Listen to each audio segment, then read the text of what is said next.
Now इस part में हम लोग क्या डील करने जा रहे हैं कि एंगल बिटवीन टू लाइंस को किस तरह से फाइंड आउट किया जाता है और साथ ही साथ distance between two skew lines and two parallel lines को किस तरह से डिफाइन किया जाता है, तो उसका फॉर्मुलेशन भी हम लोग अचीव करेंगे। तो आइए स्टार्ट करते हैं सबसे पहले angle between two lines and further इसके बाद हम लोग देखेंगे distance between skew as well as parallel lines. So सबसे पहले angle between two lines, again angle between two lines in space की बात करें तो अगेन हम कॉन्सेप्ट टू डायमेंशन के भी कॉन्सेप्ट को हम क्या करेंगे, एक्सटेंड करेंगे।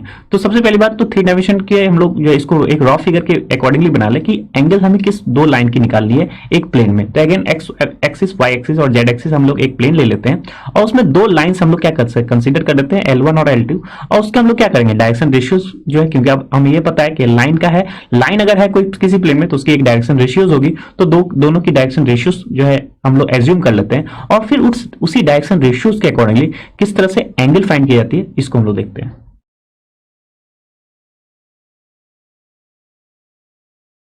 तो सपोज एक थ्री डायमेंशन प्लेन में हमारे पास दो लाइन है, लेट एक L1 की लाइन है और एक क्या है L2 लाइन है। हमें एंगल निकालना है, यानी कि एंगल हमें क्या निकालना है, इन दोनों के बीच का एंगल निकालना है थीटा। और हम सपोज कर रहे हैं कि ये दोनों लाइन जो है ओरिजिन से पास हो रही है, तो let L1 and L2 passing through the origin O। So हमने L1 L2 क्या किया है, एज्यूम किया है कि वो ओरिजिन से पास हो रही है। नाउ अब सिंस हम लाइन जान रहे हैं अगर, तो लाइन में हम दो, इसमें एक पॉइंट्स को हम लोग P डिनोट कर रहे हैं L1 में, एक पॉइंट L2 में हम लोग क्या डिनोट कर रहे हैं, Q पॉइंट से डिनोट कर रहे हैं। नाउ अगर ये L1 एक लाइन है तो इसकी एक डायरेक्शन रेशियो होगी, तो इसकी डायरेक्शन रेशियो हम लोग एज्यूम कर लेते हैं। तो इसका डायरेक्शन रेशियो क्या है, A1 B1 C1 और Q का भी हम लोग डायरेक्शन रेशियो एज्यूम कर लेते हैं A2 B2 एंड C2। तो हमने L1 एक लाइन L2 एक लाइन जो पास कर रही है जीरो से और जिसकी direction ratios A1 B1 C1 और A2 B2 C2 है। हमने दो पॉइंट्स P एंड Q लिया है, एक पॉइंट्स P L1 पे है, Q पॉइंट्स क्या है L2 पे है। तो अगर हम ओरिजिन से बात करें OP और OQ, इनके बीच का एंगल हमने क्या माना है, थीटा।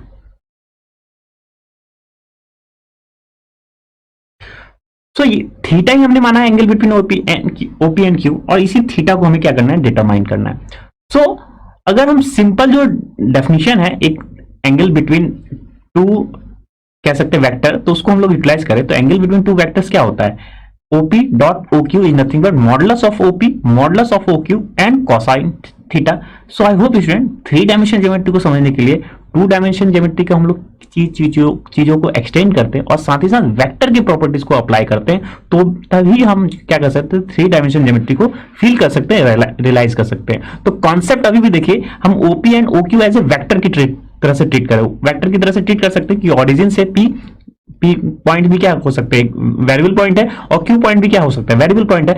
हम इसको इन दोनों के बीच के एंगल को क्या माने, थीटा। सो अगर थीटा एंगल है दो वेक्टर का, तो हम जानते हैं कि OP dot OQ is nothing but in दोनों का डॉट प्रोडक्ट क्या हो जाएगा, is simply modulus of OP modulus of OQ and in दोनों के बीच का angle, that means cos theta. So now cos theta को यहां से क्या लिख सकते हैं हम लोग, so cos theta is nothing but OP dot OQ divided by modulus OP and modulus OQ। now student L1 का डायरेक्शन रेशियो हमें पता है A1 B1 C1, L2 का डायरेक्शन रेशियो पता है A2 B2 C2। That means हमें क्या पता है, L1 अगर डायरेक्शन रेशियो पता है इसको हम लोग क्या कर सकते हैं, कोऑर्डिनेट अकॉर्डिंगली भी लिख सकते हैं। तो दैट इज सिंपली जो A1 B1 C1 है उसके कॉरेस्पॉन्डिंग हम लोग क्या लिख सकते हैं, A1I plus B1J plus C1K। ये कोई पॉइंट है L1 पे। सिमिलरली L2 का डायरेक्शन रेशियो ये है, तो यानी कि A2I plus B2J and plus C2K। ये हम क्या लिख सकते हैं, एक वेक्टर के कॉरेस्पॉन्डिंग इसको वेक्टर के फॉर्म में लिख सकते हैं। नाउ इन दोनों का क्या है, डॉट प्रोडक्ट है। तो जैसे ही इन दोनों का डॉट प्रोडक्ट करेंगे और साथ ही साथ हम लोग मॉडुलस ऑफ OP भी निकाल सकते हैं, मॉडुलस ऑफ OQ भी निकाल सकते हैं, क्योंकि एक वेक्टर क्वांटिटी के अकॉर्डिंगली अब इससे डील कर रहे हैं। तो सिंपल लॉजिक तो अभी भी वही है, एंगल बिटवीन टू वेक्टर, तो उसी को हम लोग यूटिलाइज कर रहे हैं। अब यहाँ पे अब डायरेक्शन रेशियो, सब कुछ डायरेक्शन रेशियो के टर्म में हम लोग लिखने की कोशिश कर रहे हैं। तो OP डॉट OQ हम लोग निकाल सकते हैं, I डॉट I 1 होता है, I dot J 0, I dot K उस जीरो होता है उसके क्रॉसपोंडिंग। सिमिलरली यानी कि आई का आई के साथ ही डॉट प्रोडक्ट पॉसिबल है, जे का जे के साथ ही dot product possible in the sense कोई वैल्यू आएगी, और के का के साथ ही डॉट प्रोडक्ट करेंगे तो ही एक क्या होगी, वैल्यू होगी, अदरवाइज सारे टर्म्स क्या हो जाएंगे, जीरो हो जाएंगे। तो सबसे पहले ओपी डॉट ओ क्यू।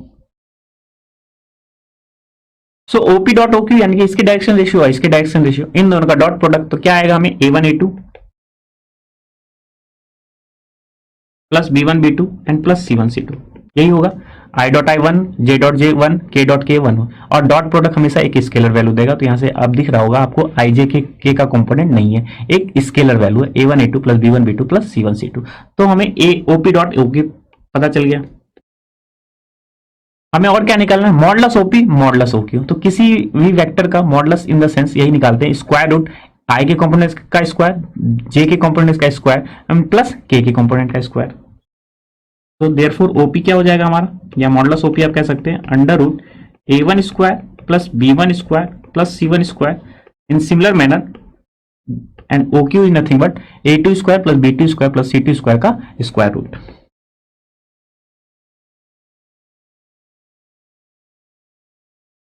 हमारे पास ओपी डॉट ओक्यू भी पता है, मॉडलस ओपी भी पता है, मॉडलस ओक्यू भी पता है, तो कॉस थीटा क्या हो गया हमारे लिए सिंपली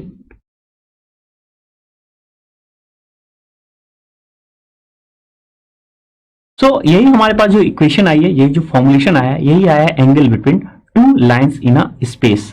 यहाँ पे आप theta equals to cos inverse of this value भी लिख सकते हैं, तो where theta is angle between OP and OQ. So I hope student किस तरह से अचीव किया गया, आई होप आपको क्लियर हो गया। वो सिंपल एक डॉट प्रोडक्ट के अकॉर्डिंगली, एक वेक्टर के अकॉर्डिंगली हम इस चीज को अचीव कर पाए, और डायरेक्शन रेशियो के कॉन्सेप्ट को यूटिलाइज करके। कोई भी लाइन का डायरेक्शन रेशियो हम लोग मान लिया A1 B1 C1, और दूसरे लाइन का direction ratio A2 B2 C2। So that mean direction ratio की अकॉर्डिंगली हम क्या लिख सकते हैं, A1 A2 plus B1 B2 plus C1 C2 over जो है डायरेक्शन रेशियोज का square, that means square root A1 square plus B1 square plus C1 square, and जो दूसरे लाइन का डायरेक्शन रेशियो है उसका हम लोग मॉडुलो क्या लिए, मैग्नीट्यूड लिए, दैट मींस क्या हो जाएगा, square root A2 square plus B2 square plus C2 square. So student हम लोगों ने क्या अचीव किया, हम लोगों ने ये देखा कि angle between two lines direction ratios के टर्म में किस तरह से लिख सकते हैं। So now student let's have your knowledge check.